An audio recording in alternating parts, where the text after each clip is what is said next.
2 days nga palang wala tayong upload kaya naman nagdadali-dali ako mag voice over. Medyo iga nga palang kaba natin kaya naman inuuna natin ang pag-racket kaysa mag-vlog. Sa mundo ng creation ay napakahirap talagang pagsabayin yung hanap buhay tapos vlogging. Yung bihira ka na nga lang mag-upload tapos after 3 days 1k lang yung views mo, 'di ba? Nakakatamad. Pero dahil may pangarap tayo at may gusto tayong marating ay go lang. Una ang hirap bago ang sarap ay kainam. Sa 2 minutong video na ito ay samahan niyo muna ako saglit at magpapalipas kita ng stress sa buhay. Ganoon naman talaga ang buhay, may sagaan at taghirap. Ang mahalaga ay gumagawa tayo ng paraan at lumalaban tayo ng patas. Sabi nga ay ikaw ang nagki-create ng sarili mong buhay at hindi ang ibang tao. Ayun, wala lang, kwento ko lang. For today's video nga pala ay yun na nga, obvious naman. Nandito nga tayo sa aking taniman at nagkakalkal tayo ng mga pwede natin pakinabangan. Ito nga ho pala yung mga tanim kong Singapore na tira-tira ng mga daga. Marami na nga ho pala ako dyang naaning Singapore at naibenta ko na nung mga nakarang araw pa. Pagkatapos nga po lang maghukay po dyan na Singapore ay nakaramdam ako ng gutom kaya naman sumungkit na ako ng mga ilang pirasong mura. Mag-aalas 10 na nga ho pala ng mga ganyan kaya naman nakaramdam tayo ng gutom. Medyo matigas-tigas na nga rin pala sa mura itong nakuha ko kaya naman yung pinakang ibabaw lang niya ang kakainin natin. Yung parting ilalim naman ay iiwanan natin para makain ng mga daga at nakakaawa naman ay hindi na sila makakatikim ng Singapore at hinukay ng may-ari.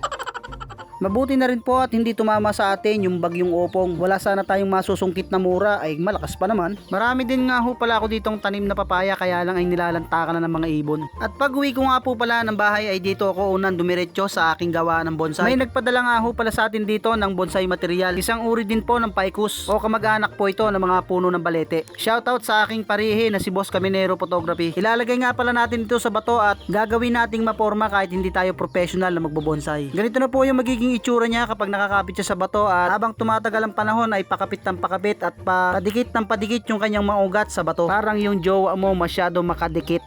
Siguro may buni yun sa puwet. Joke lang. Kung nagustuhan mo po ang aking video ay paki-like, share at follow na rin. Maraming salamat. Love you.